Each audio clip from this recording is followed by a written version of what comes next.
নমস্কার। অবশেষে ভূত চতুর্দশীর পুণ্যলগ্নে এসেই পড়ল মহুয়া ঘোষের লেখা চণ্ডাল সিরিজের দ্বিতীয় গল্প কে সেই বিশ্বাসঘাতকের অন্তিম পর্ব। আগের পর্বে কি কি ঘটেছে একবার মনে করে নেওয়া যাক। কর্মকার বাড়ির গৃহিণী মালতী অসুস্থ। ভালো রকম ক্ষতির সম্মুখীন তাদের পারিবারিক ব্যবসাও। মালতীর 3 পুত্র চণ্ডালের দ্বারস্থ হন। চণ্ডাল জানান ওই বাড়ির সদস্যদের ওপর তন্ত্রক্রিয়া করা হয়েছে। আদেশ দেন বাড়ির সদস্যবাদে বাড়িতে অতিথি যারা আছেন তাদের আর বাড়িতে না রাখার। কিন্তু তা সত্ত্বেও চূড়ান্তভাবে বিফল হয় চণ্ডালের অর্চনা। তিনি জানান বাড়ির জন্য ক্ষতিকর অতিথিটি বাড়ি ছেড়েছে ঠিকই, তবে বাড়িতে রেখে গেছে কিছু একটা মন্ত্রপুত জিনিস। অপরদিকে দেখা যায় কর্মকার বাড়ির জামাই পলাশ ও তার একজন সঙ্গিনী দ্বারস্থ হয়েছে কৃপালিনী মায়ের। কর্মকার বাড়ির এইসব বিপদের মূলে তারাই।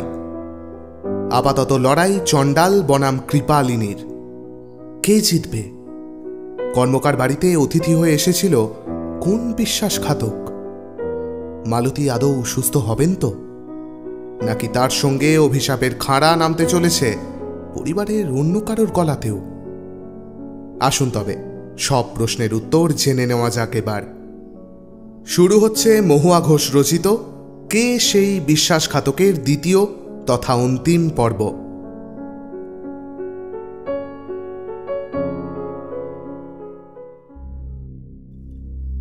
অষ্টম দিন, রবিবার। আগের দিন রাতে শ্মশান থেকে ফিরতে বেশ রাত হয়েছিল। বাড়ির সবারই মন মেজাজ খুব খারাপ। গতকাল রাতের পুজোটা সম্পূর্ণ না হওয়ায় বেশ ভেঙে পড়েছিল সবাই। কিন্তু বসে থাকলেও তো চলবে না, এভাবে হাল ছেড়ে দিলে তো ভেসে যাবে সংসারটা। উঠল 3 জনেই। চণ্ডালে দেওয়া পেরেক দুটো নিয়ে পৌঁছল বাড়ির মূল দ্বারে। মনোজিৎ তুলে নিল হাতুড়ি। দরজার বাঁদিকে মাথার ওপর একটা পেরেককে রেখে চালালো হাতুড়ি। সজোরে হাতুড়িটা গিয়ে পড়ল হাতের ওপর। ছিটকে পড়ল পেরেকটা। হাতটাকে চেপে ধরে বসে পড়ল মনোজিৎ। গলগল করে বেরিয়ে এলো রক্ত। পাশে দাঁড়ানো কেয়া, সীমা আর মধুময় দৌড়ে এলো। মধুময় চেপে ধরল মনোজিতের হাতটা। মধুময়ের হাতটাও ভরে গেল রক্তে। মনোহর কিন্তু স্থির হয়ে দাঁড়িয়ে আছে। গড়িয়ে যাওয়া পেরেকটাকে এক হাতে তুলে নিয়ে অন্য হাতে মেঝে থেকে তুলে নিল হাতুড়ি। এগিয়ে গেল দরজার কাছে। চেঁচিয়ে উঠল মধুময়, সাবধান বর্দা! চিন্তা করিস না, এই পেরেকটা যেমন করি হোক গাঁথতেই হবে, না হলে আমরা কেউই বাঁচব না। দরজার বাঁদিকের মাথায় পেরেকটা বসিয়ে মনোহর ধীরে ধীরে চালাতে লাগলো হাতুড়ি। প্রতিটা মানুষ যেন শ্বাস বন্ধ করে তাকিয়েছিল।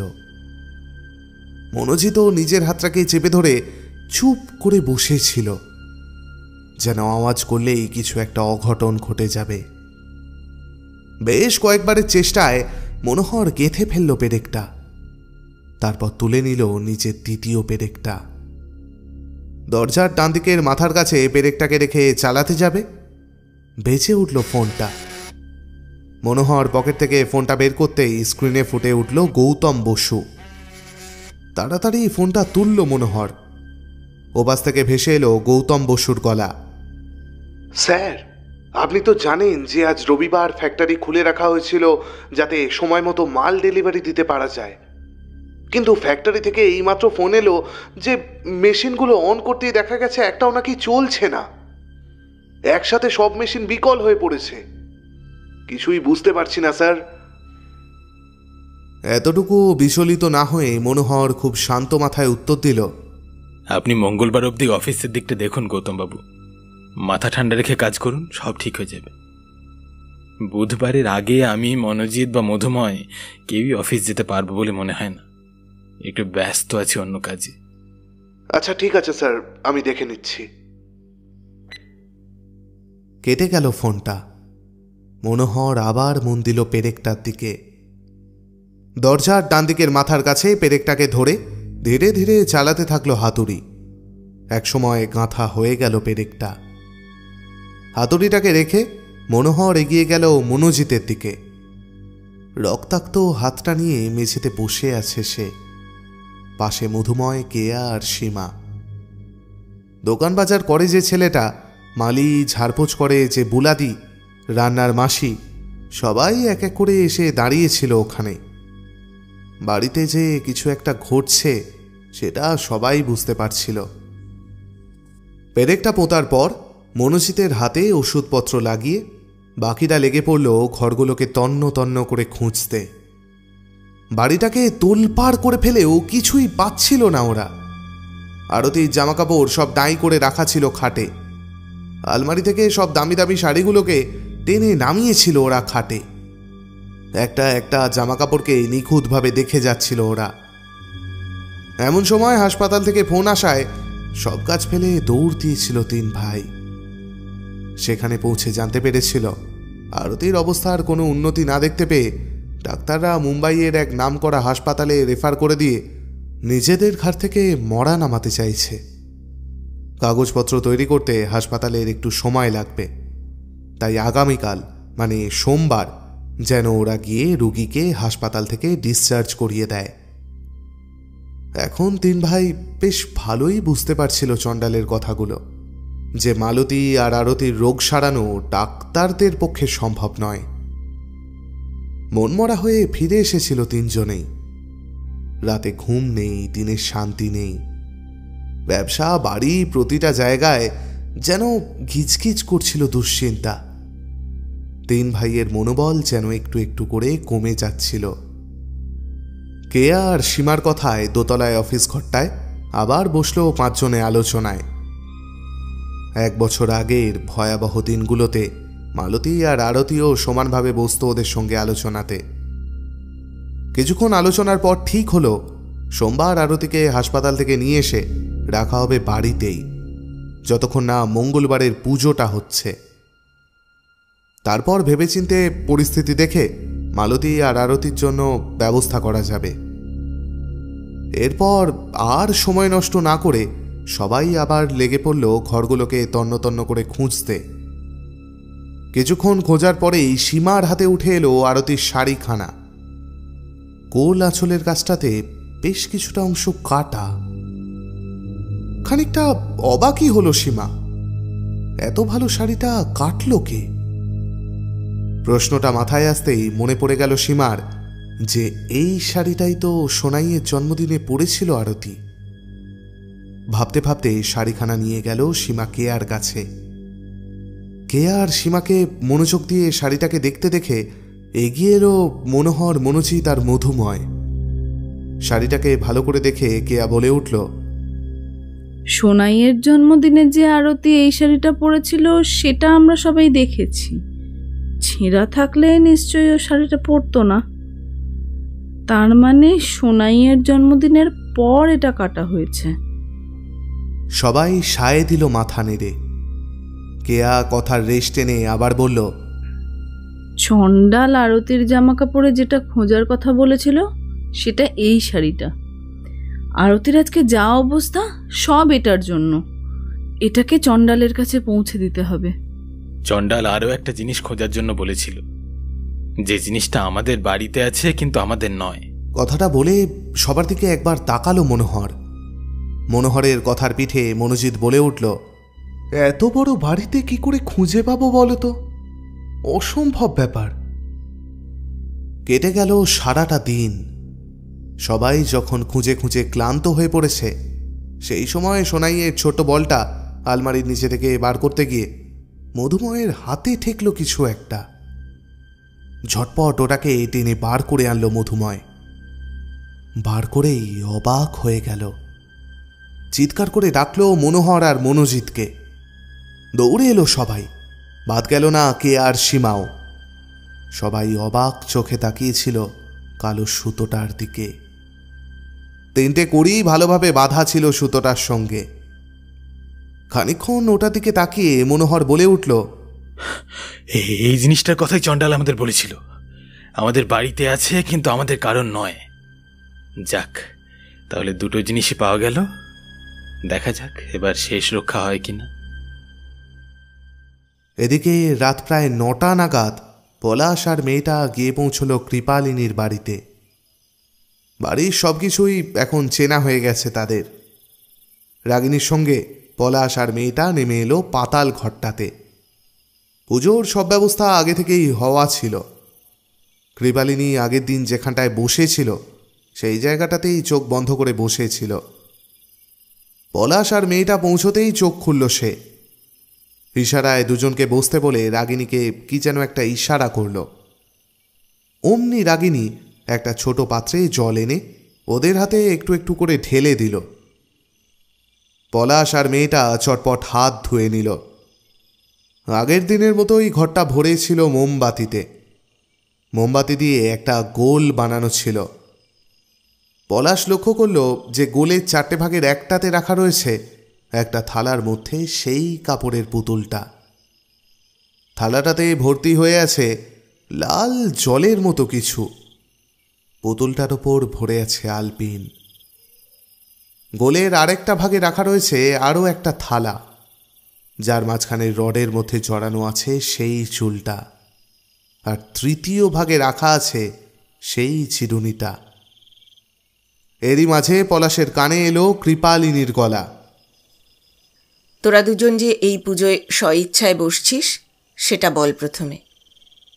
মাথা নেড়ে প্রথমে শুরু করলো পলাশ। আমি পলাশ সেনগুপ্ত, এই পুজোয় স্বইচ্ছায় বসছি। পলাশের পর মেয়েটি বলল, আমি পৃথা সাহা, এই পুজোয় স্বইচ্ছায় বসছি। দুজনের বলা শেষ হতেই কৃপালিনী পৃথার দিকে তাকিয়ে বলল, আমার একটা কথা খুব জানতে ইচ্ছা করে পৃথা। পৃথা জিজ্ঞাসু দৃষ্টিতে তাকায় কৃপালিনীর দিকে। কৃপালিনী কথার রেশ টেনে আবার বলে, পলাশের সমস্যা আমি বুঝতে পেরেছি। ওর স্ত্রী মারা যাওয়ার পরে ওকে কর্মকার বাড়ি থেকে দূর দূর করে বার করে দেওয়া হয়। জামাই হিসেবে ওই সম্পত্তির একটা ভাগ ওর প্রাপ্য ছিল, কিন্তু সেটা থেকেও ওকে বঞ্চিত করা হয়। তাই ও তার প্রতিশোধ নিতে চায়। কিন্তু তুমি কেন প্রতিশোধ নিতে চাও? মালতী তো তোমার আপন মাসি হয়, মনোহররা তোমার মাসতুতো দাদা, তাহলে কেন? কৃপালিনীর কথা শুনে আস্তে আস্তে পৃথার মুখটা গম্ভীর হয়ে গেল। কয়েক মিনিট নিল নিজেকে তৈরি করতে। তারপর বলল, আমার মা মিনতি আর মালতী মাসি পিঠোপিঠি বোন। মালতী মাসি ছোট থেকেই খুব বুদ্ধিমতী, সেই জন্য আমার দাদু ভাই মানে মা আর মালতী মাসির বাবা প্রতিটা খুঁটিনাটি জিনিসে মালতী মাসির সঙ্গে আলোচনা করত। প্রখর বুদ্ধি হওয়াতে মালতী মাসির বাড়িতে একটা গুরুত্ব তৈরি হয়েছিল। আমার মায়ের মনের মধ্যে এখান থেকে শুরু হয় একটা ক্ষোভ। তারপর একসময় মালতী মাসির বিয়ে হয়। মেশো মানে মালতী মাসির সঙ্গে যার বিয়ে হয় তার একটা দোকান ছিল, বেশ চলতি দোকান, মোটামুটি চলে যেত ওদের সংসার। আর তার মাস 6 মধ্যেই আমার মায়েরও বিয়ে হয়ে যায়। সেই সময় বাবারও একটা ছোটোখাটো ব্যবসা ছিল। এরপর মালতী মাসির বুদ্ধিতে মেশোর ব্যবসা দিনকে দিন বাড়তে থাকে, কিন্তু আমার বাবার ব্যবসা যেমন ছিল তেমনই চলতে থাকে। মালতী মাসির 3 ছেলে আর 1 মেয়ে হয়, মনোহর, মনোজিৎ, মধুময় আর মধুমতি। কিন্তু আমার দাদা হওয়ার পর মা বেশ অসুস্থ হয়ে পড়ে। মায়ের চিকিৎসায় হু হু করে টাকা বেরোতে থাকে। অনেক কষ্টে মা বাঁচলেও বাবার ব্যবসা পুঁজির অভাবে না বেশ নড়বড়ে হয়ে যায়। তাও বাবা টেনে যাচ্ছিল। দাদা জন্মানোর প্রায় 9 বছর পর আমি হই। দিন দিন আমাদের আর্থিক অবস্থা খারাপ হতে থাকে, অথচ মালতী মাসির আর্থিক অবস্থা তখন বেশ ভালো হয়ে গেছে। কলকাতার পশ এলাকাতে 3 তলা বাড়িও তুলে ফেলেছে। মধুমতি আর আমি প্রায় সমবয়সী ছিলাম। ও মানুষ হয়েছিল প্রাচুর্যের মধ্যে, আর আমি বড় হচ্ছিলাম অভাবের মধ্যে।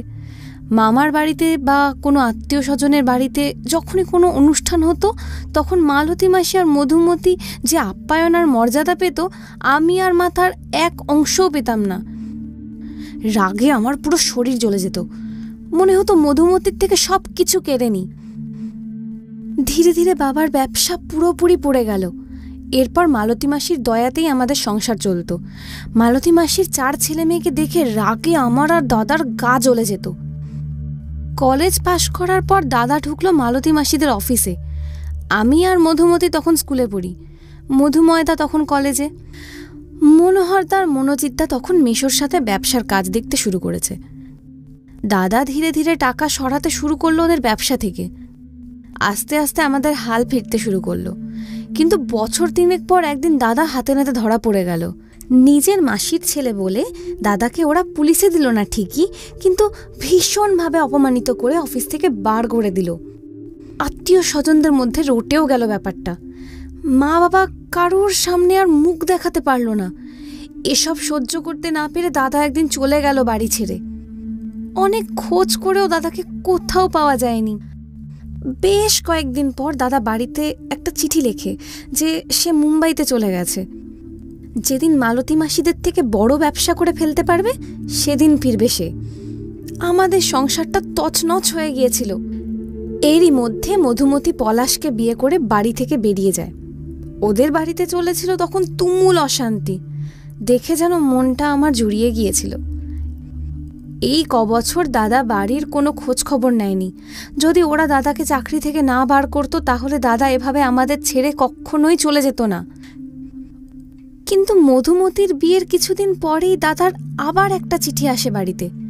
তাতে লেখা ছিল যে দাদা ওখানেরই একটা মেয়েকে বিয়ে করেছে। মেয়েটার বাবার দোকানে দাদা কাজ করে, ভবিষ্যতে দোকানটা দাদার নামেই হবে। আমরা যেন আর দাদার জন্য অপেক্ষা না করি। যেটুকু আশা ছিল সেটুকুও শেষ হয়ে গেল। সেদিন মনে মনে ঠিক করেছিলাম যে যেদিন সুযোগ আসবে সেদিনই তছনছ করে দেবো ওদের। তারপর একদিন অসুস্থ হয়ে মধুমতি ফিরে এলো বাপের বাড়ি। এরপর ধীরে ধীরে পলাশের সাথে আমার একটা সম্পর্ক তৈরি হয়। তখন মালতী মাসির বাড়িতে মাঝে মধ্যেই আমি গিয়ে থাকতে শুরু করি। কিন্তু মধুমতি মারা যাওয়ার পর পলাশকে দূর দূর করে ও বাড়ি থেকে বার করে দেওয়া হয়। তারপরই আমি আর পলাশ মিলে ঠিক করি যে ওদের সংসারটাকে তছনছ করে দেব। ওদের শেষ দেখার পরই আমরা বিয়ে করব। সোনাইয়ের জন্মদিনের পরের দিনই মালতী মাসির মাথা থেকে খুব সন্তর্পণে ছিঁড়ে নিই আমি একখানা চুল। তারপর সেটা এনে দিয়েছিলাম আপনাকে। যে রাতে এখানে পুজোয় বসি সেদিন সকালে ও বাড়ি থেকে মন্দারমণি যাওয়ার নাম করে বেরিয়ে পড়ি, যাতে রাতে বাড়ি না ফেরার কারণটা দেখাতে পারি। আরতির শাড়ি থেকে খুবই চুপিসারে কেটে নিই 1 ফালি কাপড়। যে রাতে পুজোয় বসি সে রাতে আপনাকে এনে দিয়েছিলাম ওই শাড়ির টুকরোটা। যেদিন ও বাড়ি থেকে মনোহরদা চলে যেতে বলেছিল আমাদের, সেদিন নিজের হাত থেকে কড়ি লাগানো সুতোটা খুলে ঝটপট আলমারির তলায় চালান দিয়ে দিয়েছিলাম। আর বেরোনোর মুখে মনোহরদার চিরুনিটাকে ব্যাগে ভরে নিয়েছিলাম। এক নাগাড়ে এতক্ষণ কথা বলে থামল পৃথা। এতক্ষণ সবাই চুপচাপ শুনছিল পৃথার কথা। কথা শেষ হতেই কৃপালিনী বলে উঠল, পলাশ আর তোর মনের ইচ্ছে আমি পূর্ণ করব, নিশ্চিন্ত থাক। কিন্তু মনে রাখ, এবার তোদেরও কথা রাখার সময় এসে গেছে। পরশু মঙ্গলবার নিয়ে আয় মেয়েটাকে। পলাশ মাথা নেড়ে সম্মতি জানায়। কৃপালিনী আর দেরি না করে পুজো শুরু করে দিল। ছোট বেদিটার আগুনে রাগিনীর সাথে সাথে পলাশ আর পৃথাও দিয়ে যাচ্ছিল আহুতি। বেশ জোরে জোরে মন্ত্রপাঠ করছিল কৃপালিনী। বেশ কিছুক্ষণ এভাবে চলার পর সেই কালো লুঙ্গি পরা ছেলেটাকে ইশারা করতেই সে কোলের ভেতর থেকে চিরুনিটা বার করে এনে দিল কৃপালিনীর হাতে। কৃপালিনী একটা কালো সুতো দিয়ে আষ্টেপৃষ্ঠে বেঁধে ফেলল চিরুনিটাকে। একদিকে চলছিল মন্ত্রপাঠ, অপরদিকে চিরুনিটা বাঁধার কাজ। চিরুনির তাড়াগুলো বেঁকে বেঁকে যাচ্ছিল। কিছুক্ষণ পরে শেষ হলো মন্ত্রপাঠ। সেই কালো লুঙ্গি পরা ছেলেটা নিয়ে এলো একটা ছোট্ট থালা। কৃপালিনী থালার ওপর রেখে দিল চিরুনিটাকে। ছেলেটা সেই চিরুনি সমেত থালাটা নিয়ে গিয়ে রাখল গোলটা 3য় ভাগটাতে। কৃপালিনী ফিরল পলাশ আর পৃথার দিকে। আজকের মতো পুজো শেষ। আশা করি এর প্রভাব কাল সকালেই দেখতে পাওয়া যাবে। মনোহরের বাঁচার কোনো সম্ভাবনাই নেই, কাল অথবা পরশু থেকে ও বাড়িতে লাগবে মড়ক। মঙ্গলবার শেষ পুজো হবে। ভালো করে দেখ তোরা গোলটার দিকে। কৃপালিনীর কথায় পলাশ আর পৃথা তাকালো মোমবাতি দিয়ে বানানো গোলটার দিকে। কৃপালিনী বলতে শুরু করলো, গোলটার ভেতরে মোমবাতির 2টো লাইন দিয়ে গোলটাকে 4 ভাগে ভাগ করা হয়েছে। একটাতে চুলটা রাখা আছে, একটাতে কাপড়ের পুতুলটা রাখা আছে, একটাতে এখন চিরুনিটা রাখলাম, আর একটা ভাগ খালি আছে। মঙ্গলবারের পুজোতে মলিকে নিয়ে আসবি তোরা। ওই খালি ভাগটাতে মলিকে বসাবো। তোদের মনস্কামনাও পূর্ণ হবে, আর আমার তন্ত্র সাধনাও পূর্ণতা পাবে। কি হলো, মঙ্গলবার আনতে পারবি তো মলিকে? কিছুক্ষণ চুপ করে থাকার পর এক সময় পলাশ বলে উঠল, পৃথা ও বাড়িতে থাকলে মলিকে বার করে আনা কোনো ব্যাপারই ছিল না। এখন কাজটা খুবই কঠিন হয়ে গেছে, কিন্তু আপনি চিন্তা করবেন না মা, আমি মঙ্গলবার মলিকে এখানে ঠিক নিয়ে আসব। পলাশের কথায় আশ্বস্ত কৃপালিনীর মুখে হাসি ফুটল। এইবার তার তন্ত্র সাধনা পূর্ণ হলে সেও এক বিশাল শক্তির অধিকারিণী হবে। কৃপালিনীকে হাসতে দেখে পৃথার মনের মধ্যে ভিড় করে এলো এক রাশ প্রশ্ন। কি হবে মলির? কি করবে কৃপালিনী তাকে নিয়ে? মলির জীবনে কি নেমে আসবে অন্ধকার?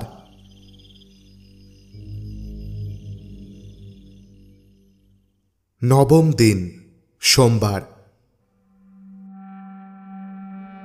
সকালবেলা সবার ঘুম ভেঙেছিল কেয়ার চিৎকারে। এক নাগাড়ে চিৎকার করে চলেছিল কেয়া। মনোজিৎ, মধুময় আর সীমা ঘুম থেকে উঠে এমন চিৎকার শুনে কোনো ক্রমে দৌড়েছিল কেয়ার ঘরের উদ্দেশ্যে, কিন্তু পৌঁছেই থমকে দাঁড়িয়ে পড়েছিল সবাই। সীমার মুখ থেকে বেরিয়ে এসেছিল আর্ত চিৎকার। মনোজিৎ আর দাঁড়িয়ে থাকতে পারেনি ওরকম দৃশ্য দেখে। খাটের পাশে রাখা চেয়ারটাতে নিজের শরীরটাকে ছেড়ে দিয়েছিল। ওদের সবাইকে দেখে কেয়ার চিৎকার বন্ধ হয়ে গিয়েছিল।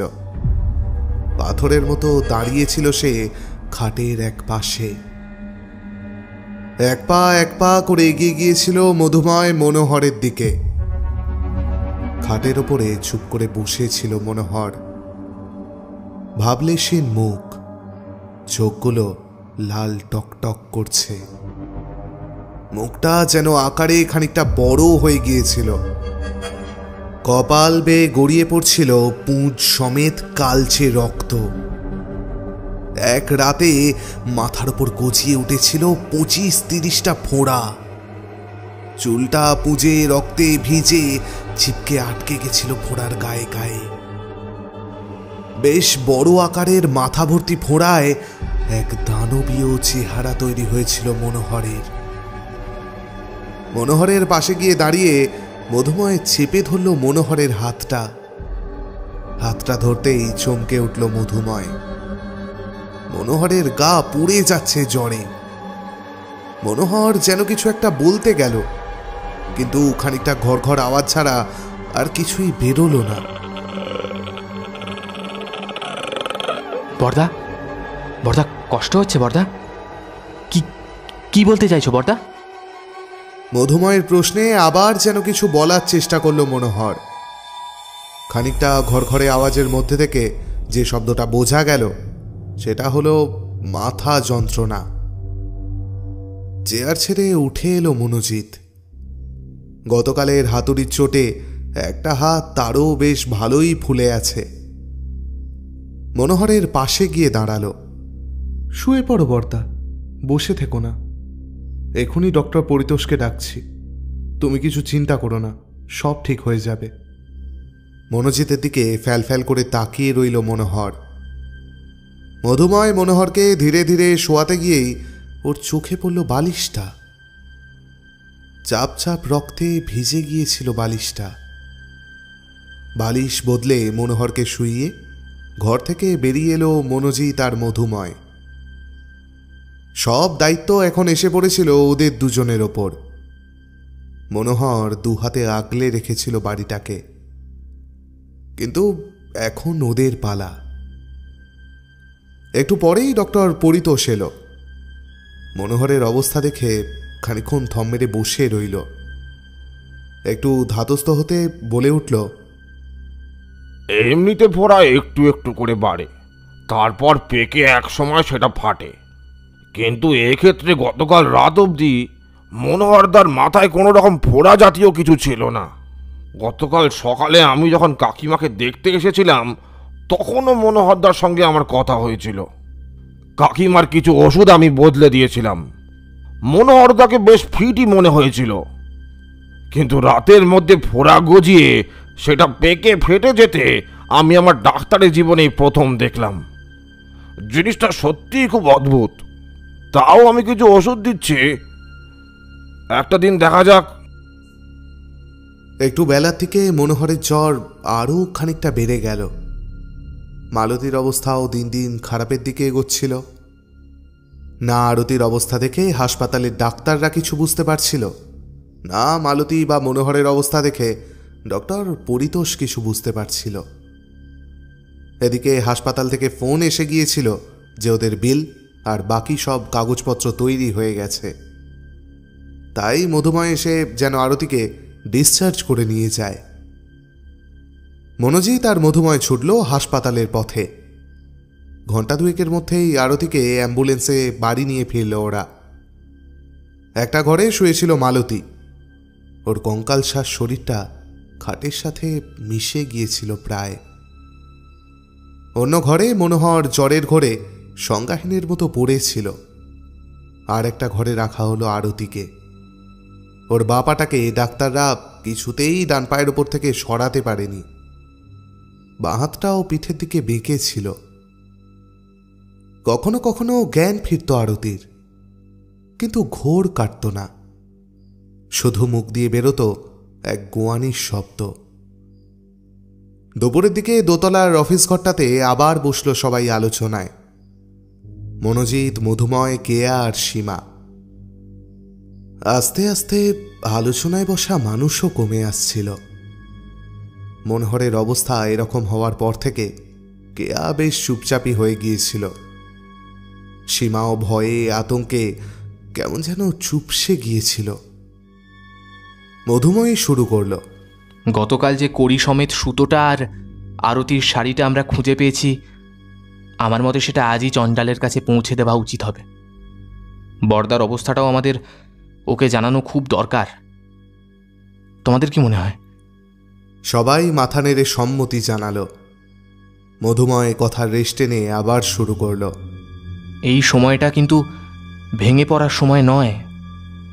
চণ্ডালের ওপর বিশ্বাস রেখে ধীর স্থিরভাবে সমস্যার মোকাবিলা করার সময়। আমার বিশ্বাস আগামীকাল মানে মঙ্গলবারের পুজোর পর আমরা সব সমস্যা থেকে মুক্তি পেয়ে যাব। মধুময়ের কথা হাঁ করে শুনছিল কেয়া আর সীমা। চোখের তারা যেন আশায় চকচক করছিল।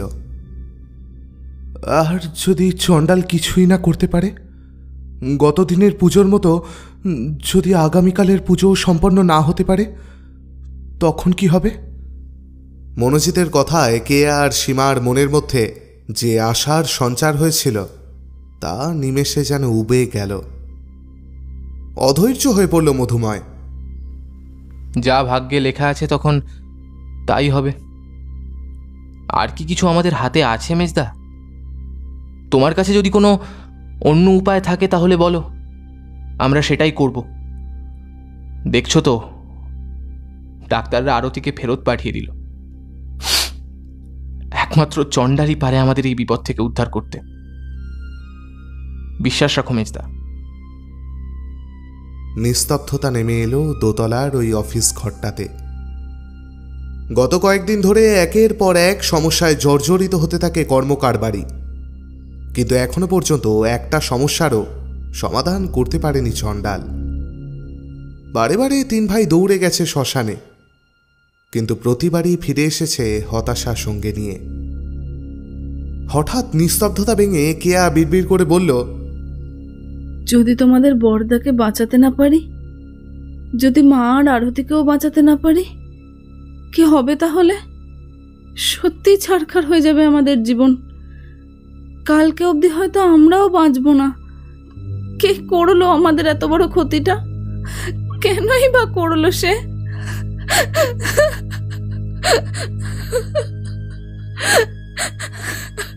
কান্নায় ভেঙে পড়ল কেয়া।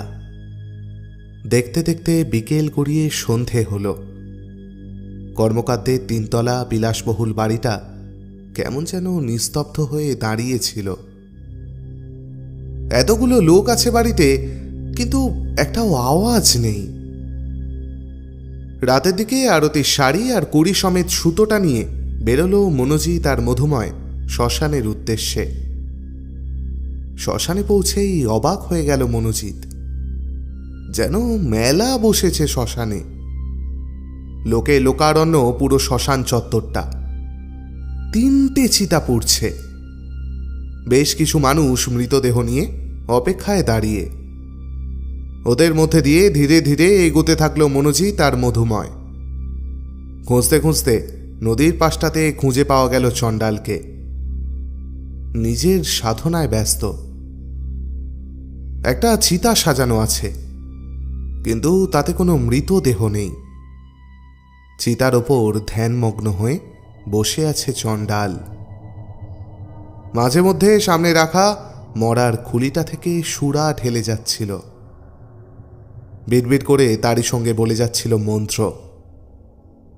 মনোজিৎ আর মধুময় চুপচাপ দাঁড়িয়ে রইল একটু দূরে। চণ্ডালের দিক থেকে ওদের চোখ চলে গেল যে দিকটায় পুড়ছিল মৃতদেহগুলো। একের পর এক চিতা পুড়ছিল।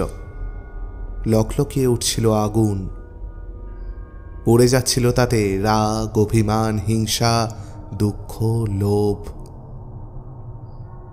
প্রায় ঘণ্টাখানেক অপেক্ষা করার পর দেখা মিলল চণ্ডালের।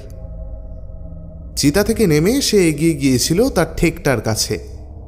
ইশারায় ডেকে নিয়েছিল মনোজিৎ আর মধুময়কে।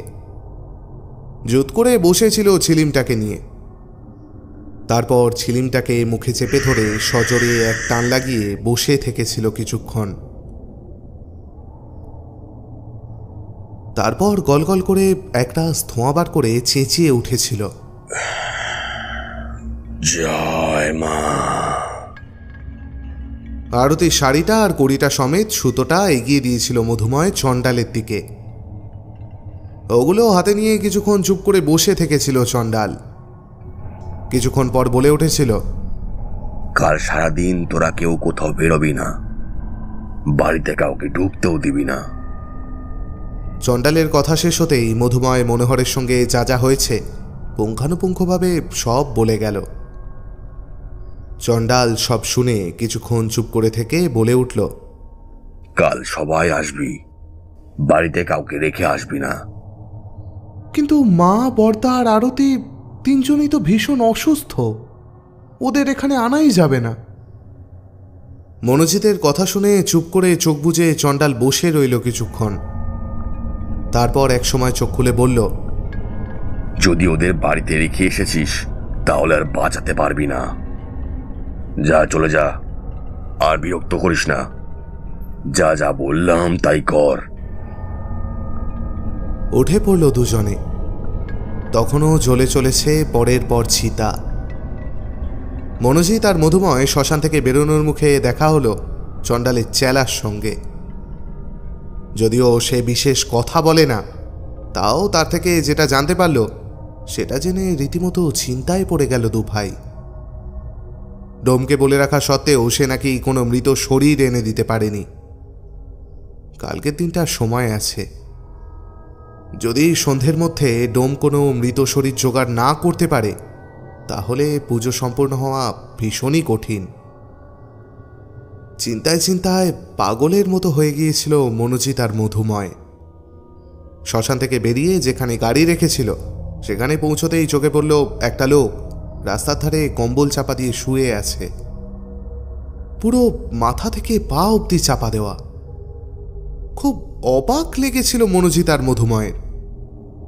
যখন এসেছিল, কই তখন তো চোখে পড়েনি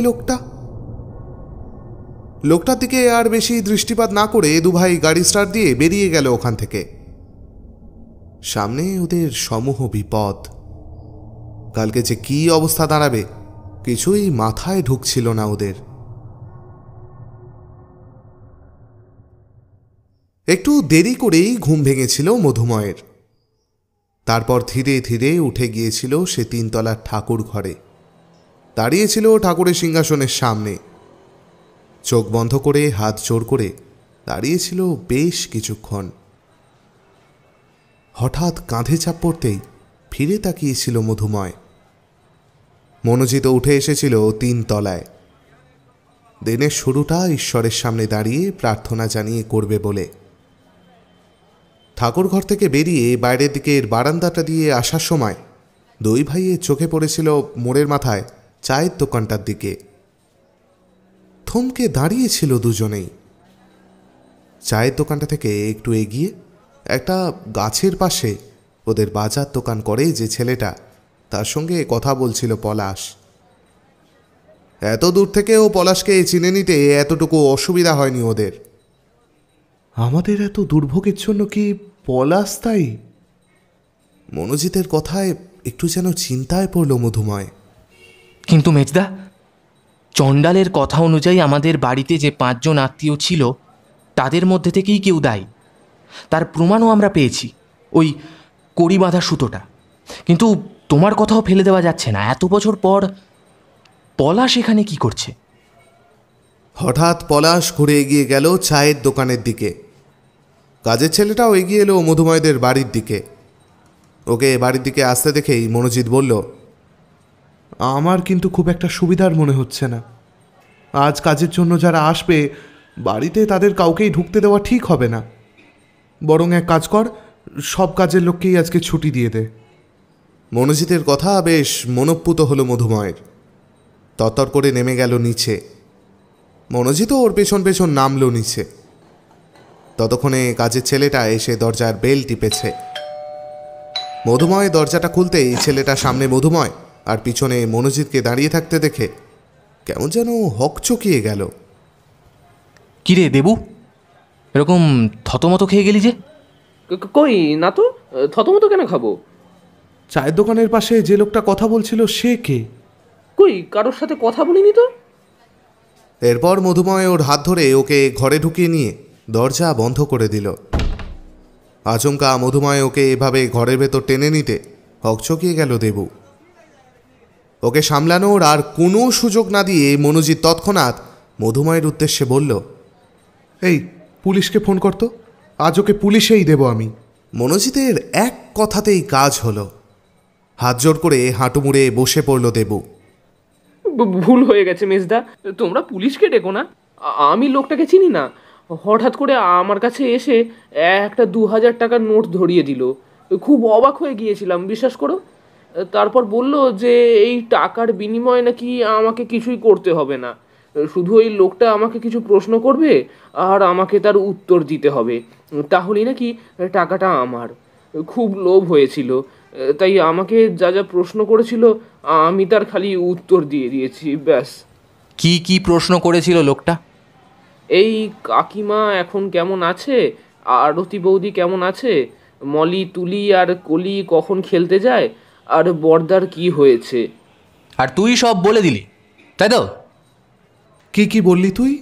বললাম যে কাকিমার আগের মতোই বমি হচ্ছে, আর আরতি বৌদিকে হাসপাতাল থেকে ছেড়ে দিয়েছে, বর্দার মাথা ভর্তি ফোঁড়া বেরিয়েছে, শরীর ভীষণ খারাপ, আর মলি তুলি আর কলি বড় রাস্তার পাশের পার্কটায় মাঝে মাঝে খেলতে যায়, আর কখনো কখনো শিব মন্দিরের পাশে যে সরকারদের বাড়ি আছে সেখানেও খেলতে যায়।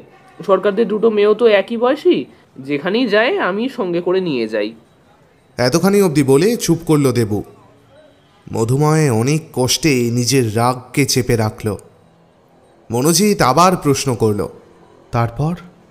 আর কিছু তো জিজ্ঞেস করেনি মেজদা, ঠিক আছে তুমি কাজে যাও বলে চলে গেল। এরপর দেবুকে দরজা থেকেই বিদায় করেছিল মনোজিৎ আর মধুময়। রান্নার মাসি, ঝাড়পোছের বুলাদি, মলি যেই এসেছে তাকেই সেদিনের জন্য ছুটি দিয়েছিল মনোজিৎ আর মধুময়। সদর দরজা ভিতর থেকে তালা দিয়ে দিয়েছিল মনোজিৎ, কিন্তু ঘরের ভেতর সারাদিন চলছিল তুলকালাম কাণ্ড। ভয়ে আতঙ্কে তখন প্রতিটা মানুষ দিশেহারা। মালতীর সেদিন প্রায় 3-4 বার বমি হয়ে যায়। অদ্ভুত সবুজ রঙের শ্যাওলার মতো বমি। ওই বমির মধ্যে চুল আছে কিনা খুব একটা বোঝা যাচ্ছিল না। চোখ মুখ লাল হয়ে গিয়েছিল মালতীর। ভয়ে হাত পা ঠান্ডা হয়ে যাওয়ার জোগাড় হয়েছিল দুই ভাইয়ের। শ্বাস নিতেও কষ্ট হচ্ছিল মালতীর।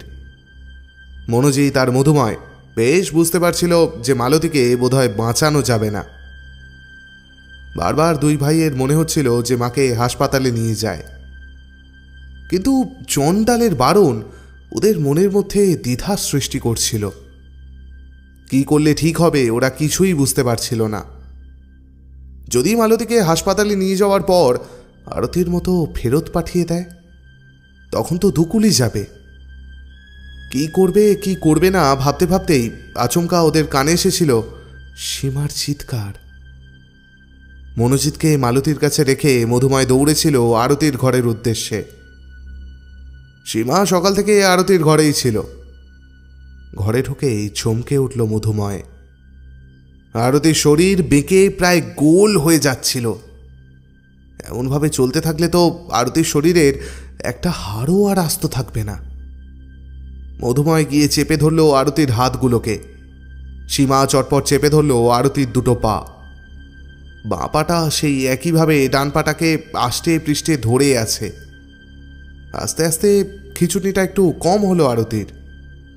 মলি, তুলি, কলি আর সোনাই চারজনেই আরতির ঘরে সীমার পাশে বসেছিল।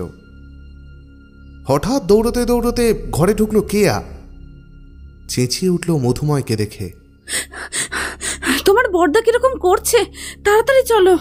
মধুময় কেয়ার সাথে বেরোতে যাবে, কিন্তু আবার শুরু হলো আরতির খিঁচুনি। থমকে দাঁড়ালো মধুময় আর কেয়া। দৌড়ে এলো মলি। ছোটকা, তুমি যাও বাবার কাছে, আমরা দেখছি এখানে। তুলি, কলি, আয় তোরা। দিদির ডাকে ঝটপট তুলি আর কলি পৌঁছলো খাটের কাছে। খিঁচুনিতে বেঁকে যাওয়া আরতির পাটাকে কোনো রকমে ধরেছিল সীমা। মলি, তুলি আর কলি নিজেদের সমস্ত জোর লাগিয়ে শুয়ে পড়ল আরতির বুকের আর পেটের ওপর। আস্তে আস্তে কমে এলো আরতির খিঁচুনি। ভয়ে আতঙ্কে চিৎকার করে কেঁদে উঠল সোনাই। কেয়া আর মধুময় যখন পৌঁছল মনোহরের ঘরে, তখন মাথাটাকে দুহাতে চেপে ধরে বিছানায় গড়াগড়ি খাচ্ছিল মনোহর। সারা বিছানা পুঁজ রক্তে ভরে গেছে। দেখে মধুময়ের মনে হলো কেঁদে ফেলে। কোন দিকটা সামলাবে সে? রাতের পুজো অবধি সবাইকে কি বাঁচিয়ে রাখতে পারবে? দেখতে দেখতে বিকেল হয়ে গেল। মনোজিৎ, মধুময়, কেয়া, সীমা সবাই ক্লান্ত হয়ে পড়েছিল। মলি, তুলি আর কলি যতটা সম্ভব সাহায্যের হাত বাড়িয়ে দিয়েছিল। সোনাইকেও 3 দিদি মিলে আগলে রেখেছিল। বিকেলের দিকে ঘরের জানলা দিয়ে পলাশকে আবার দেখতে পেয়েছিল মধুময়। এবার সে বাড়ির অনেকটা কাছে। মনোজিৎকেও দেখিয়েছিল, কিন্তু বাড়ির পরিস্থিতি তখন যথেষ্ট খারাপ। মালতী অচেতন হয়ে পড়েছিল। খুব ধীরে ধীরে চলছিল তার শ্বাস প্রশ্বাস। সন্ধ্যের একটু পর থেকে আরতির মুখ থেকে উঠতে শুরু করেছিল গ্যাঁজলা। আর একটু রাত হতেই মনোহরের সবকটা ফোঁড়া একের পর এক ফাটতে শুরু করে দিয়েছিল। বিভৎসভাবে মুখ বেয়ে নেমে আসছিল পূজার রক্ত। যন্ত্রণায় প্রায় অজ্ঞানের মতো হয়ে পড়েছিল মনোহর। কঠিন পরিস্থিতির মধ্যে দিয়ে এসে পৌঁছল সেই প্রত্যাশিত সময়টা।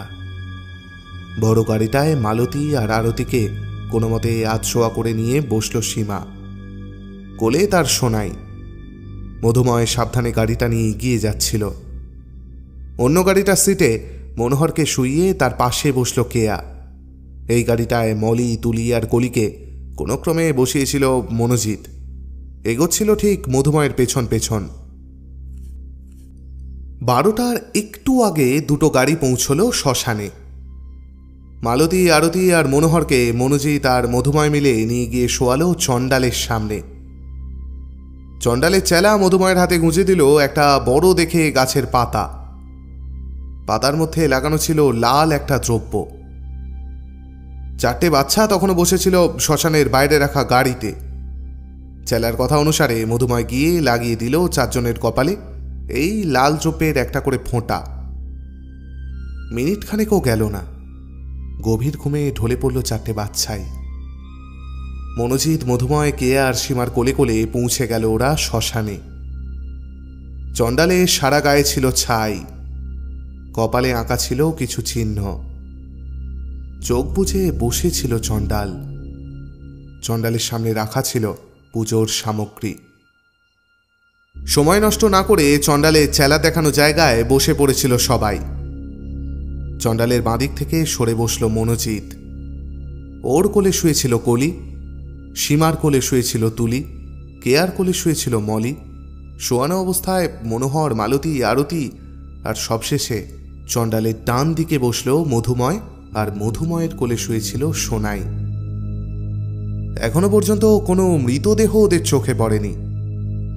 মনোজিৎ আর মধুময় উসখুস করছিল, কিন্তু কোথায় মৃতদেহ? এদিকে পুজো শুরু করে দিল চণ্ডাল। চোখ বুজে সামনের কাঠে ডান হাতে কিছু ছুঁড়ে দিল চণ্ডাল। দাউ দাউ করে জ্বলে উঠল আগুন। শুরু হলো মন্ত্রোচ্চারণ। এরই মাঝে হঠাৎ চণ্ডালের চেলা 2 জন মিলে বয়ে আনলো একটা মৃতদেহ। ঠিক মাঝখানটায় এসে শোয়ালো ওটাকে। গায়ের বিভিন্ন জায়গায় লাগানো ছিল সাদা রঙের কিছু দ্রব্য। চোখ খুলল চণ্ডাল, মধুময়ের দিকে তাকিয়ে বলল, ডোম কোনো মৃতদেহ আনতে পারেনি। গতকাল একটা ভিখারি হয়তো কোথাও মারা গিয়েছিল, তাকে তুলে এনে কেউ শুয়ে দিয়েছিল শ্মশানের বাইরেটাতে, যাতে কেউ ওর সৎকার করে দেয়। আর যদি পুজো সফল হয় তাহলে এই মানুষটার আত্মার মুক্তির ব্যবস্থা আমি করব। কথাটা বলে আবার চোখ বুজল চণ্ডাল। মধুময় আর মনোজিতের মনে পড়ে গেল গতকাল রাতে যখন ওরা শ্মশান চত্বর ছেড়ে বেরোচ্ছিল, তখন গাড়ি রাখা ছিল যেখানে, সেই জায়গায় ওরা দেখেছিল আপাদমস্তক চাপা দিয়ে কেউ শুয়ে আছে। সেটা যে ছিল কারোর মৃতদেহ, এটা ওরা ঘুণাক্ষরেও বুঝতে পারেনি। ওদের সামনে দাউ দাউ করে জ্বলছিল আগুন, তার পাশেই শোয়ানো ছিল মৃতদেহটা। একটু পরেই শুরু হলো বেশ তোড়ের সঙ্গে মন্ত্রোচ্চারণ। যখন মধুময়রা শ্মশানে এসেছিল তখনও 2টো চিতা জ্বলছিল। ওদের পুজো শুরু হওয়ার একটু আগেই একটা চিতা নিভে যেতে দাহ করতে আসা দলটা ফিরে গিয়েছিল। একটু দূরে অন্য চিতাটা জ্বলছিল। মন্ত্রোচ্চারণের সঙ্গে সঙ্গে চণ্ডাল আগুনে ছড়ে দিচ্ছিল বিভিন্ন সব দ্রব্য সামগ্রী। মরার খুলিটার ওপর ক্রমাগত সুরা ঢেলে যাচ্ছিল সে। তারপর হাতে একটু করে সুরা নিয়ে সেটাকে ছিটিয়ে দিচ্ছিল আগুনের দিকে। লকলকিয়ে উঠছিল আগুন। একসময় আচমকা চুপ করে গেল চণ্ডাল। চণ্ডালের দিকে হাঁ করে তাকিয়েছিল মনোজিৎ, মধুময়, কেয়া আর সীমা। চোখ খুলল চণ্ডাল, তারপর বলল, ওরাও পুজোয় বসেছে। ছ্যাঁত করে উঠল ওদের হৃৎপিণ্ডটা। ঢোক গেলে কোনো মতে মধুময় বলল, কারা? তোদের প্রতিপক্ষ, সেই নিকট আত্মীয়। এদিকে কৃপালিনী আজ রাগে দিশেহারা হয়ে গিয়েছিল যখন থেকে জানতে পেরেছিল যে পলাশ মলিকে আনতে পারেনি। শক্তিকে নিজের আয়ত্তে আনতে পারবে না ভেবে পাগলের মতো হয়ে গিয়েছিল সে। পলাশ বারে বারে বোঝাতে চেয়েছিল কৃপালিনীকে যে সে সর্বতোভাবে চেষ্টা করেছিল, কিন্তু সারাদিন ওরা বাড়ির বাইরে কেউ পা পর্যন্ত রাখেনি। কিন্তু কিছুই শুনতে চায়নি কৃপালিনী।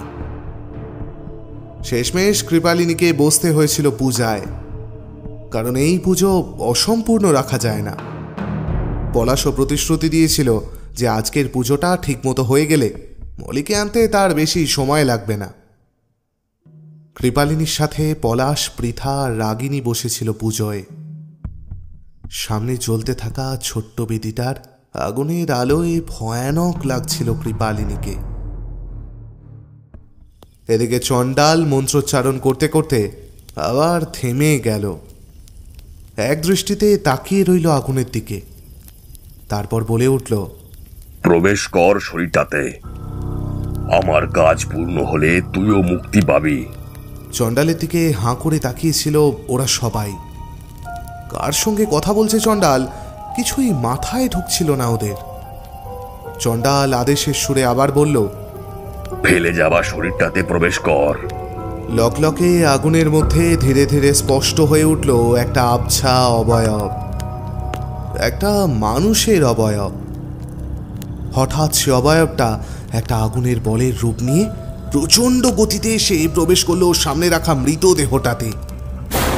তাই সঙ্গে সঙ্গে সোজাসুজি উঠে বসল মৃতদেহটা। যদিও আগের বার এই রকমের একটা দৃশ্যের সম্মুখীন হয়েছিল কে আর সীমা, তাও যেন ভয়ে কুকড়ে গিয়ে কোলেতে শোয়া মলি আর তুলিকে আঁকড়ে ধরল। চারটে বাচ্চাই অঘরে ঘুমিয়ে চলেছিল। মৃতদেহটা পা দুটো ছড়িয়ে সামনের দিকে ঝুঁকে বসেছিল। চণ্ডাল এক নাগারে করে চলেছিল মন্ত্রোচ্চারণ। একসময় মন্ত্রোচ্চারণ করতে করতে চণ্ডাল মৃতদেহটার হাতে তুলে দিল আরতির শাড়িটা। মৃতদেহটার হাতে শাড়িটা তুলে দিয়ে ওর হাত ছেড়ে দিল চণ্ডাল। শাড়ি সমেত মৃতদেহের হাতটা পড়ে রইল ওর ছড়িয়ে থাকা পায়ের ওপর। কয়েক মিনিট চুপচাপ বসে রইল চণ্ডাল। তারপর আচমকা চণ্ডাল চিৎকার করে বলতে শুরু করলো কি সব। কিছুই বুঝতে পারছিল না ওরা, কিন্তু নিজেদের আশেপাশে হাওয়ার গতি যে তীব্র হচ্ছে তা বিলক্ষণ বুঝতে পারছিল। আস্তে আস্তে সোজা হয়ে বসল মৃতদেহটা। মধুময়ের আশেপাশে তখন বয়ে যাচ্ছিল তীব্র গতিতে হাওয়া। থেমে গেল চণ্ডাল, চেয়ে রইল মৃতদেহটার দিকে। মৃতদেহ আস্তে আস্তে নিয়ে গেল ওর শাড়ি সমেত হাতটাকে আগুনের দিকে। এক দৃষ্টে সেদিকে চেয়ে আছে চণ্ডাল। আগুন থেকে বেরিয়ে এলো খুব আবছা প্রায় 10-12খানা হাত। মৃতদেহটা সেই হাতগুলোতে তুলে দিল আরতির শাড়িটা। নিমেষে শাড়ি সমেত হাতগুলো ঢুকে গেল আগুনের মধ্যে। কৃপালিনী মঞ্জবাটের সাথে সাথে দিয়ে চলেছিল আহুতি। এই পাতাল ঘরেও যেন একটা হাওয়ার অনুভূতি হচ্ছিল পলাশ আর পৃথার। ওরা অবাক হয়ে ভাবছিল যে এই পাতাল ঘরে হাওয়ার উৎসটা কি, কোথা থেকে আসছিল এই হাওয়া। এইসব চিন্তাভাবনার মাঝে ঘটে গেল একটা ঘটনা। মোমবাতি দিয়ে বানানো গোলটার 4টে ভাগের একটি ভাগে রাখা আরতির শাড়ির ছেঁড়া অংশে আচমকা আগুন ধরে গেল। চমকে তাকালো কৃপালিনী। তীব্র গতিতে আগুন ছড়িয়ে পড়ল পাশে রাখা থালার ওপরে চুলে আর চিরুনিটাতে। মন্ত্রপাঠের সাথে সাথে কৃপালিনী পাশ থেকে তুলে গুঁড়ো গুঁড়ো কি সব ছুঁড়ে দিল সেই লেগে যাওয়া আগুনে। ছপ করে নিভে গেল আগুন। কিন্তু ততক্ষণে শাড়ির ছেঁড়া অংশ ও চিরুনি দুটোই বেশ খানিকটা পুড়ে গেছে। যে থালায় চুল রাখা ছিল সেটা এতই কালো হয়ে গিয়েছিল যে পলাশ আর পৃথা তাতে চুলের অস্তিত্ব বুঝতে পারছিল না। এদিকে শ্মশান চত্বর গম গম করছিল চণ্ডালের মন্ত্রোচ্চারণে। এতক্ষণে পাশ থেকে চণ্ডাল তুলে নিয়েছিল কড়ি সমেত সুতোটা। একটা হাতে সুতোটাকে ধরে অন্য হাতটা চণ্ডাল রাখলো প্রথম কড়িটার ওপর। জয় মা। ছিঁড়ে ফেললো একটা কড়ি, তুলে দিল সেটা মৃতদেহের হাতে। মৃতদেহটা যেন চণ্ডালের আদেশের অপেক্ষায় ছিল। মৃতদেহটা নিজের কড়ি সমেত হাতটা এগিয়ে দিল আগুনের দিকে। অবাক চোখে তাকিয়ে দেখলো সবাই যে আগুনটা যেন একটা মানুষের মুখের আকার নিয়েছে। আস্তে আস্তে আগুনটা খুলে দিল তার হাঁ মুখটা। মৃতদেহটা তার কড়ি সমেত হাতটা ঢুকিয়ে দিল সেই হাঁ মুখে। ছপ করে বন্ধ হয়ে গেল মুখটা। লকলকিয়ে জ্বলে উঠল আগুন। কৃপালিনী এক মনে করে চলেছিল মন্ত্রপাঠ। রাগিনী বেদিতে জ্বলা আগুনে এক নাগারে ঢেলে চলেছিল ঘি। হঠাৎই পাতাল ঘরটাতে বয়ে গেল একটা দমকা হাওয়া। সব মোমবাতিগুলো ঝপ করে নিভে গিয়ে আবার জ্বলে উঠল। শঙ্কিত হয়ে তাকালো কৃপালিনী রাগিনীর দিকে। হঠাৎ যেন তার হাতের নখগুলো আটকে গেল তার শরীরের সঙ্গে। কৃপালিনী হাতগুলোকে নাড়াবার বহু চেষ্টা করল, কিন্তু কিছু করে ওঠার আগেই তাকিয়ে দেখল আরতির রাত পোড়া শাড়ির ছেঁড়া অংশটাতে আবার ধরে গেল আগুন।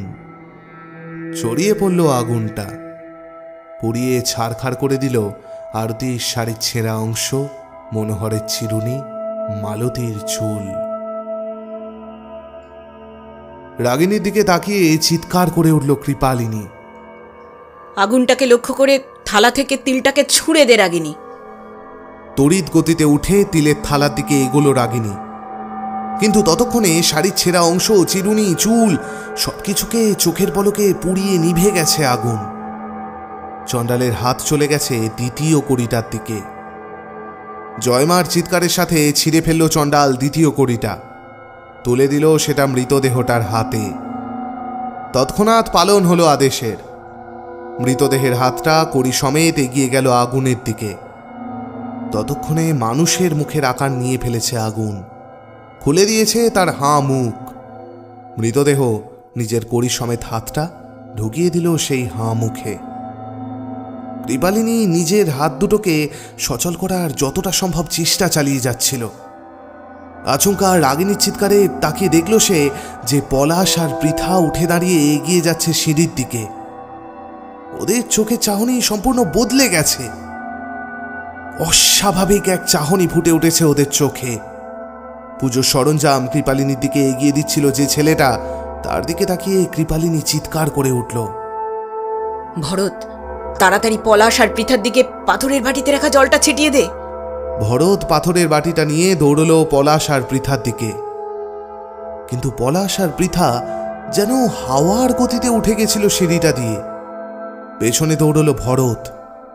ততক্ষণে পলাশ আর পৃথা বেরিয়ে গিয়েছিল বাড়িটা থেকে। দৌড়ে বেরোলো ভরত। সামনে এসে দাঁড়ালো জনা ছয়েক কুকুর। তেড়ে এলো ওরা ভরতের দিকে। ভরত হাতে ধরা পাথর বাটি থেকে ছিটিয়ে দিল কয়েক ফোঁটা জল ওই কুকুরগুলোর গায়ে। নেতিয়ে পড়ল কুকুরগুলো। ওদিকে পলাশ আর পৃথার শরীর দুটো এগিয়ে যাচ্ছিল শ্মশানের দিকে। ঘোরের মধ্যে কিছুই বুঝতে পারছিল না ওরা। চণ্ডালের হাত পৌঁছে গিয়েছিল তৃতীয় কড়িটার ওপর। আবার জয়মা চিৎকারের সাথে ছিঁড়ে ফেলল চণ্ডাল তৃতীয় কড়িটা, তুলে দিল সেটা মৃতদেহের হাতে। আবার আগের ঘটনার পুনরাবৃত্তি। শান্ত হয়ে এলো জায়গাটা। শুধু একটা হাড় মনমট করা আওয়াজ কানে এলো সবার। আওয়াজের দিকে চোখ ফেরাতেই চোখ পড়ল আরতির বাঁ পাটা সরে এসেছে ওর ডান পায়ের ওপর থেকে। বাঁ হাতটাও পেছন থেকে ঘুরে এসে স্বাভাবিক হয়ে গেছে। আস্তে আস্তে উঠে বসছে আরতি। অবাক চোখে তাকিয়ে আছে সবার দিকে। আচমকা কম্পন দেখা গেল মালতীর শরীরেও। আস্তে আস্তে উঠে বসছে সেও। মালতীর মুখে এখন আর দেখা যাচ্ছিল না দুর্বলতার ছাপ। চণ্ডাল তাকালো মনোহরের দিকে। স্থির হয়েছিল মনোহরের শরীর।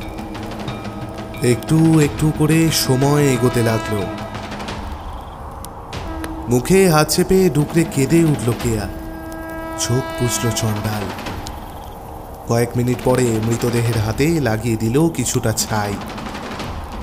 মৃতদেহের হাতটা ধীরে ধীরে এগিয়ে গিয়ে মনোহরের মাথায় লাগিয়ে দিল সেই ছাই। গলগল করে বেরিয়ে এলো অনেকটা পুঁজ রক্ত। আস্তে আস্তে চুপসে গেল মাথার ফোঁড়াগুলো। ধীরে ধীরে উঠে বসল মনোহর।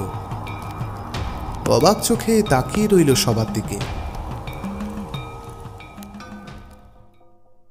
ভরত কুকুরগুলোর ওপর জল ছেটানোর পর রাস্তায় পলাশ আর পৃথাকে খুঁজে না পেয়ে ফিরে এসেছিল বাড়ির ভিতর। কৃপালিনী তখনও চেষ্টা চালিয়ে যাচ্ছিল হাতগুলোকে সচল করার। হঠাৎ দমকা হাওয়ায় মোমবাতিগুলো নিভে গেল, আর প্রায় সাথে সাথে পুরো পাতাল ঘরে লেগে গেল আগুন।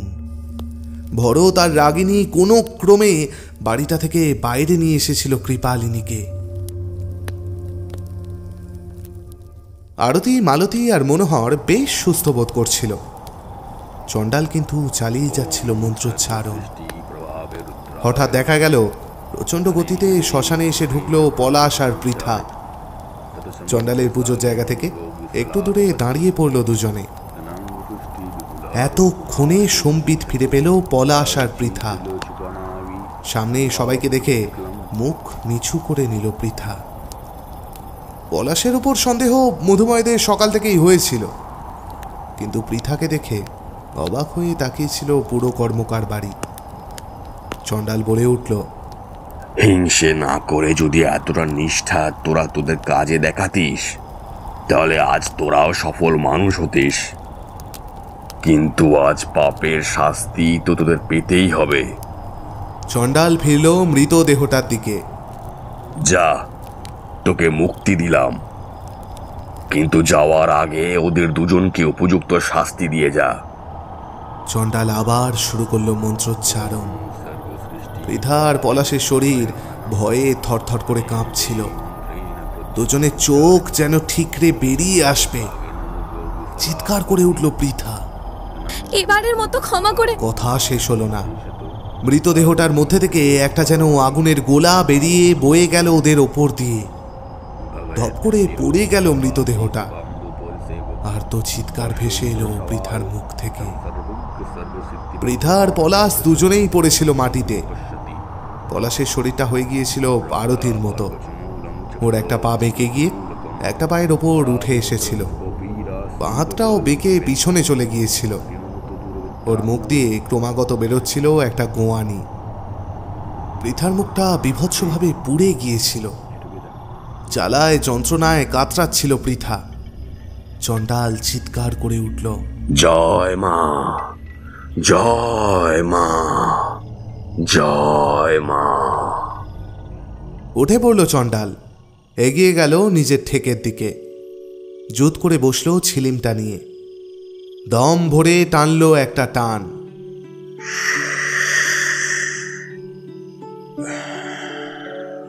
জয় মা। তাকালো মধুময়দের দিকে। এতক্ষণে হাসি ফুটেছিল সবার মুখে। চারটে বাচ্চা এখনো ঘুমিয়ে চলেছিল। উন্মুখ হয়ে সবাই তাকিয়েছিল চণ্ডালের দিকে। বুঝতে পেরে চণ্ডাল বলে উঠল, আর কোনো ভয় নেই, যা বাড়ি যা, সবাই সব মিটে গেছে। যাওয়ার সময় ওই দুজনকে তুলে নিয়ে গিয়ে পৌঁছে দে ওদের বাড়িতে। সবাই ফিরে তাকালো পলাশ আর পৃথার দিকে। দুজনের মুখ থেকে বেরিয়ে আসছিল গোয়ানির শব্দ। চণ্ডালের সামনে মাথা নত করে একে একে বেরিয়ে এলো শ্মশান থেকে। চণ্ডালের দুজন চেলা পৃথা আর পলাশকে তুলে আনার জন্য এগিয়ে গিয়েছিল। শ্মশান থেকে বেরোনোর মুখে কর্মকার বাড়ির সবাই একবার পেছন ফিরে দেখল চণ্ডালের দিকে। আপন মনে ছিলিমে টান দিয়ে চলেছে চণ্ডাল। আবার এগোতে শুরু করলো সবাই। হঠাৎ মনোহর বলে উঠল, ইস, আমার তো শখের চুলটা একদম শেষ করে দিয়েছে। অনেকদিন বাদে আবার হাসি খেলে গেল কর্মকার বাড়ির প্রতিটা মানুষের মুখে। এদিকে কৃপালিনীর চোখের সামনে দাউ দাউ করে জ্বলে যাচ্ছিল বাড়িটা। তার তন্ত্র সাধনার একটা বিরাট ক্ষতি সে দেখছিল চোখের সামনে দাঁড়িয়ে দাঁড়িয়ে। কৃপালিনীর মুখ থেকে বেরিয়ে এলো কটা কথা, এর প্রতিশোধ আমি নেবই।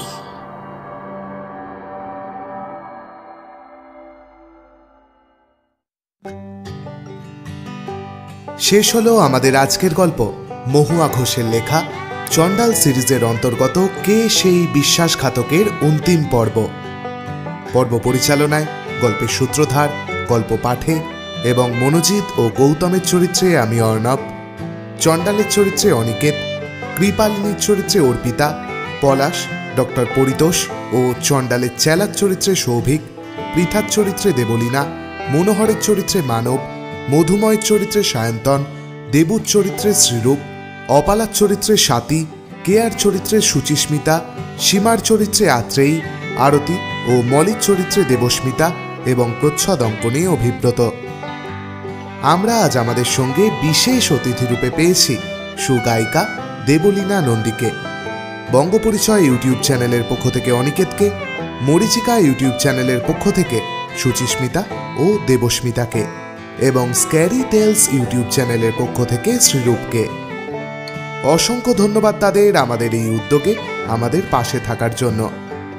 ওদের সকলের চ্যানেলের লিংক রইল আমাদের ডেসক্রিপশন বক্সে।